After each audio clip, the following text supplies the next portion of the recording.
1968 பிறந்த பைல்வான் ரங்கநாதன் திரைப்பட விமர்சகர் மட்டும் அல்லாது தமிழ் திரைப்பட நகைச்சுவை நடிகர் ஆவார்.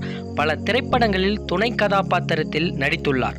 பளு தூக்குதலில் மிகவும் ஆர்வம் கொண்ட பைல்வான் மிஸ்டர் சென்னை பட்டத்தை வென்றுள்ளார் என்பது இங்கு எத்தனை பேருக்கு தெரியும்?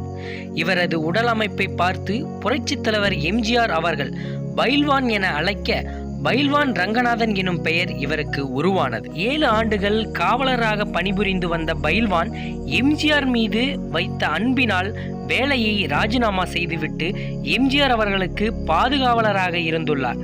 அதை தெரிந்த எம்ஜிஆர் அவர்கள் உடலை பேணிகாக்க தற்போது வாங்கும் சம்பளம் பத்தாது எனினும் தனது படத்தில் நடிக்க வாய்ப்புகள் கொடுத்துள்ளார். தற்போது பட வாய்ப்புகள் ஏதும் இல்லை என்பதனால் பத்திரிகையாளராகவும் சினிமா விமர்சகராகவும் பணிபுரிந்து வருகின்றார். இவரை பற்றிய தகவல் உங்களுக்கு தெரிந்தால் கீழே பதிவிடவும்.